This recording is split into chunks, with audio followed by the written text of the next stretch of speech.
penguatan waktu, penyelesaian masalah, dan juga masalah-masalah yang kita bisa tangani oleh diri sendiri. Yang kedua itu hard skill, yaitu skill ekonomis yang membawa keuntungan dalam dunia pekerjaan, marketing, sales, bahasa, dan pemrograman. Nah, jadi kita ini perlu memiliki soft skill dan hard skill yang harus kita miliki, karena dengan masih yang kita bahas saat ini, yaitu sekolah seharusnya fokus pada pengembangan soft skill dan hard skill. Ini memperlihatkan bahwa kita perlu dan penting untuk memiliki soft skill dan hard skill untuk kemajuan kedepannya. Dan ada beberapa poin permasalahan yang akan kita bahas pada perdebatan kali ini. Yang pertama yaitu kesempatan kerja yang lebih besar. Untuk mempersiapkan kesempatan kerja yang lebih besar ke depannya, kita mempersiapkan dari sekolah itu soft skill dan hard skill untuk mempersiapkan kesempatan kerja yang lebih besar. Nah, yang kedua yaitu lebih mengembangkan soft skill dan hard skill-nya. Dan ketiga,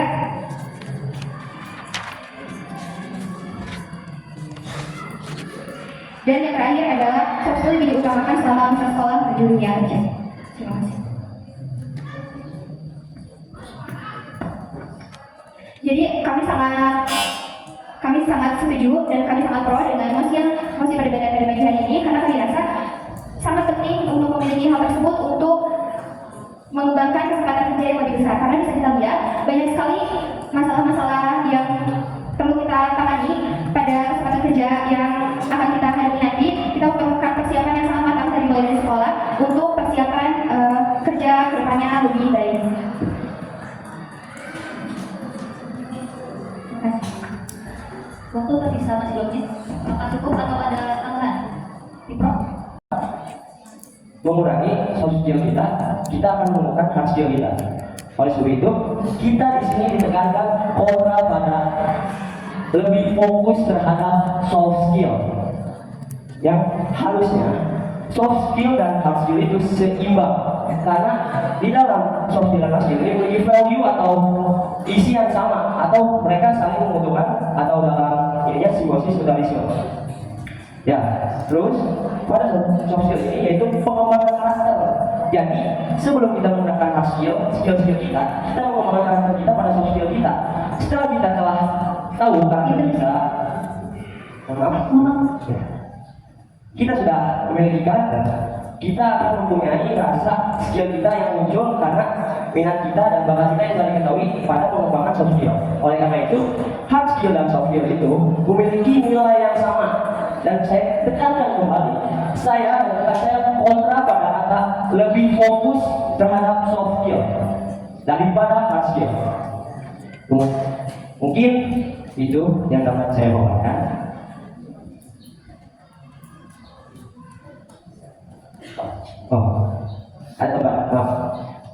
Dan hasil ini skill mengukur atas globalisasi. Jadi pada hasil ini kita pada zaman era globalisasi ini kita bisa mengembangkan pikiran kita yang sebelumnya dari soft skill.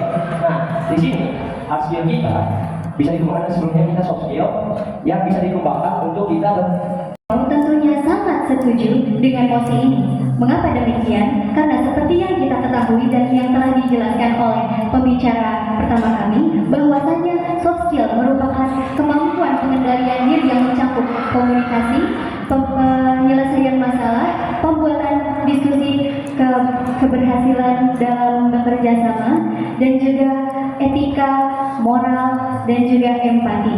Yang mana hal ini merupakan suatu hal yang penting, modal utama bagi seorang individu agar bisa mengembangkan kemampuannya di dunia kerja.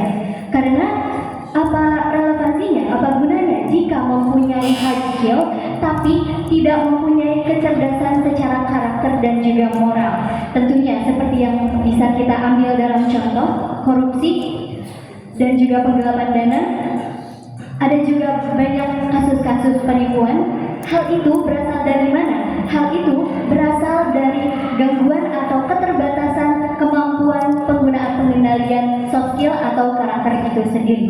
Data pun menyebutkan bahwasanya setidaknya ada lulusan dari universitas 90% diantaranya gagal dalam menjalankan sesi wawancara. Mengapa demikian? Karena keterbatasan dalam penggunaan soft skill itu sendiri. Soft skill yang ada di sini adalah kemampuan untuk berbicara.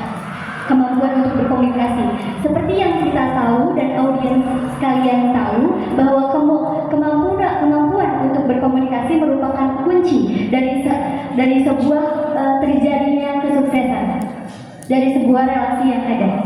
Tentunya kami sangat setuju dengan mosi bahwasannya pendidikan sekolah itu harus lebih mengembangkan soft skill.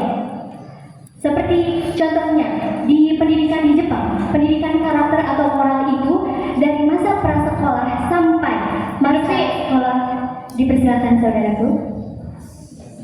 Terima kasih. Mohon maaf, tadi Anda menyebutkan bahwa kata komunikasi itu ialah kunci sebuah kesuksesan. Apakah kesuksesan sekarang yang diukur oleh hanya kunci komunikasi saja? Apakah komunikasi saja?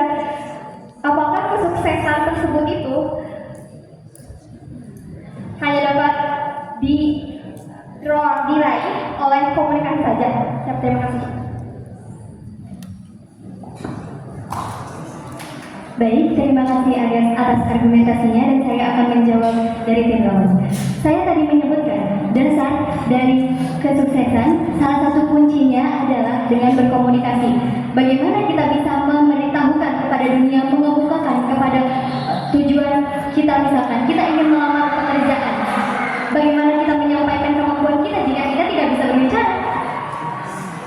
Hal ini dapat dibuktikan bahwasanya komunikasi dan kemampuan. Anda juga tadi menyinggung adanya berpikir kritis, di mana berpikir kritis merupakan poin utama yang ada pada soft skill. Terutama, berarti Anda secara tidak langsung setuju dengan mosi kami bahwa pengembangan soft skill di dunia sekolah itu lebih penting dibandingkan hard skill. Karena bisa Anda menyebutkan keseimbangan, dan tentu di sini berarti ada sebuah kesinambungan dan fondasi utamanya berada di soft skill. Berarti Anda menyetujui bahwa pendidikan itu lebih baik juga mengutamakan soft skill dibandingkan hard skill. Terima kasih. Baik, terima kasih kepada jurubicara 2 dari tim lawan dalam memberikan argumentasi dan tambahan. Baik, di situ Anda menyebutkan bahwa kami secara tidak langsung memberikan argumentasi bahwa soft skill lebih utama dibandingkan hard skill. Nah, di sini kami menekankan kembali dengan juru bicara saya yang berada di sebelah kanan saya bahwa keseimbangan yang di antara soft skill dan hard skill di mana keduanya tidak bisa lebih memiliki penonjolan yang berbeda, karena dua-duanya memiliki keseimbangan yang sama, kepentingan yang sama, keduanya memiliki kesinambungan. Bukan berarti soft skill lebih utama dibandingkan hard skill, tapi hard skill penting untuk soft skill penting untuk hard skill. Sekian, terima kasih. Langsung pengembangan hard skill. Ya, silakan. Baik, di sana Anda mention hard skill dan dalam kurikulum merdeka. Nah, dalam kurikulum merdeka keduanya sangat penting, sama seperti kami dari tim kontra, keduanya memiliki keseimbangan yang sama. Otomatis tidak bisa salah satunya Anda perjuangkan untuk fokus. Kenapa? Karena di sana kurikulum merdeka memerlukan pemikiran yang kritis serta bagaimana caranya si implementasi dari pemikiran yang ada di dalam kurikulum merdeka, atau biasanya dalam kurikulum merdeka ada yang namanya P5 PPRA. Di sana Anda memerlukan teknologi. Nah, teknologi ini kita memerlukan yang namanya biasanya AI, terus kemampuan dalam membuat seni digital. Nah, di situ biasanya dua-duanya memiliki kesinambungan. Kita membuat poster membutuhkan kreativitas yang ada di soft skill. Nah, dari soft skill kita kembangkan menjadi hard skill. Sekian, terima kasih. Oke. Kita kembali bersama. Berapa orang di dalam kelas yang memiliki soft skill? Terkadang 3 dari 10 orang yang hanya memiliki soft skill. Sisanya bisa kita sebut sebagai NPC. Mengapa NPC? Karena mereka tidak memiliki hal soft skill, tidak memiliki soft skill sendiri. Mereka mengikuti teman mereka yang memiliki soft skill. Mengapa? Karena pengembangan soft skill di sekolah sangat tidak kompeten. Berarti mereka yang tidak memiliki soft skill seharusnya mendapat pengembangan soft skill. Dan diingat, ada namanya teori dominasi. Teori dominasi itu mayoritas lebih menguntungkan daripada minoritas. Teori dominasi ini sendiri secara hierarki ada di masyarakat dan tabu tidak bisa dirubah. Nah, oleh karena itu pengembangan soft skill, jika 3 orang ini ingin mendominasi 8 orang lainnya, itu sangat sulit atau sangat tidak mungkin.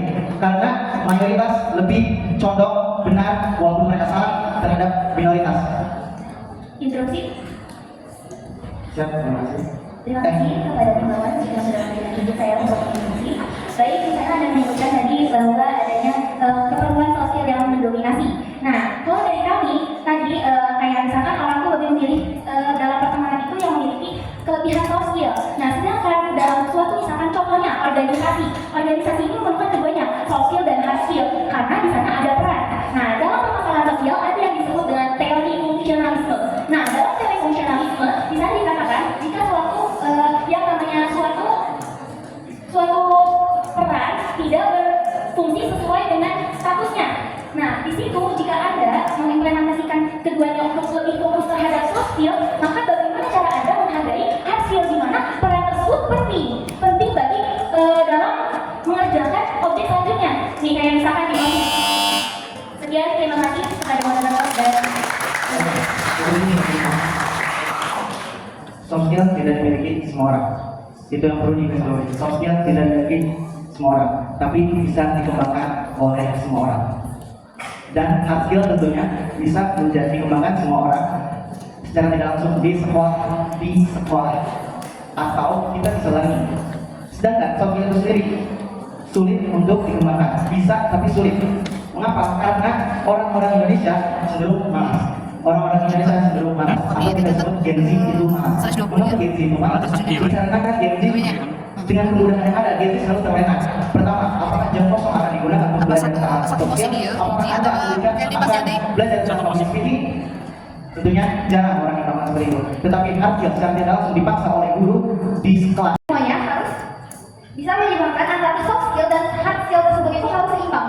Karena jika soft skill tidak dilandasi oleh hard skill juga, soft skill juga malah berubah. Begitu pula sebaliknya, hard skill tanpa soft skill juga nggak bisa. Maka dari itu kami menekankan bahwa sekolah ini tidak bisa lebih fokus dilakukan di duanya, tapi harus lebih fokus, keduanya harus bisa seimbang. Karena sekolah itu kan merupakan lembaga ya.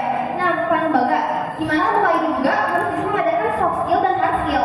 Kalau seandainya lembaga cuma mengajarin soft skill, lah gimana dong? Kalau seandainya sebelumnya bahwasanya pendidikan soft skill itu menunjukkan ada berbagai macam keunggulan di mana menjadi fondasi utama atau pegangan utama di masa yang akan datang agar bisa mengembangkan kemampuannya lebih baik lagi agar mampu bersaing di dunia pekerjaan.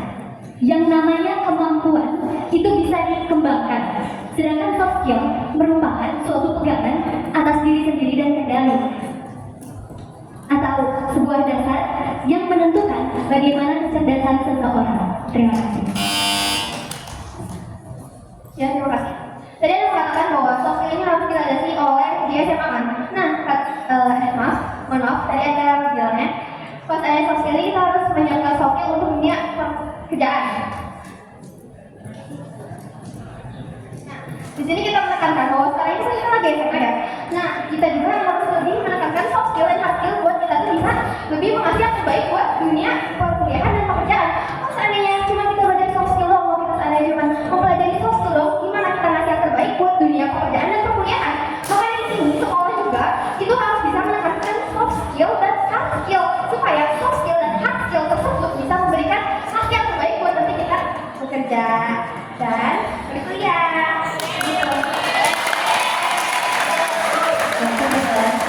Bila mana Anda mempunyai kemampuan teknis, garis bawah ini, hard skill merupakan kemampuan teknis, sedangkan soft skill merupakan kemampuan yang ada dalam diri, fondasi. Jika diri tidak dilandasi oleh fondasi, bagaimana akan menunjukkan eksistensi dan juga kualitas yang ada pada kenyataan di dunia kerja. Terima kasih.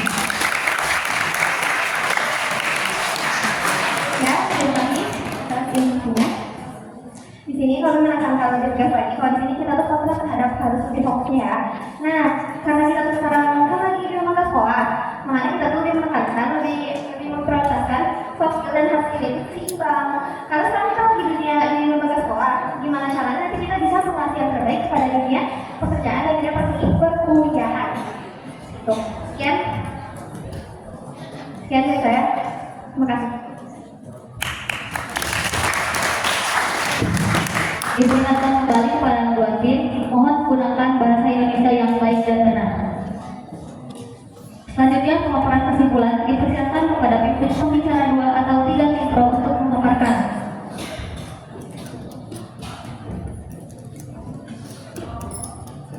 Waktu dimulai ketika Anda berbicara. Dunia sekolah dikarenakan berujung kepada kehidupan kita di masyarakat, kehidupan kita di dunia kerja. Pengembangan hard skill bisa dilakukan karena terpaksa, terbiasa karena terpaksa. Sedangkan pengembangan soft skill dari dalam diri itu sangat sulit. Jadi kita semua kami menegaskan kembali, tim pro tentunya sangat aman setuju dengan pengembangan soft skill daripada hard skill di dunia sekolah. Karena tidak semua punya kemampuan soft skill, tetapi semuanya bisa mengembangkan hard skill secara terpaksa karena terbiasa. Terima kasih. Cukup. Selanjutnya pemaparan kesimpulan dipersilakan kepada pembicara 2 atau 3 tim kontra untuk memaparkan. Baik, terima kasih. Kembali kepada sesi yang terakhir, di mana sesi kesimpulan. Saya sebagai juru bicara kedua akan menyimpulkan dari mosi yang telah diberikan, yakni sekolah harus lebih fokus mengembangkan soft skill dibandingkan hard skill. Kami sebagai tim kontra berpegang teguh terhadap mosi tersebut, di mana sekolah harus memprioritaskan keduanya, karena keduanya memiliki keterkaitan dan kesinambungan, di mana soft skill tidak bisa berkembang apabila tidak memiliki wadahnya, atau hard skill tidak bisa berkembang karena tidak adanya rasa soft skill.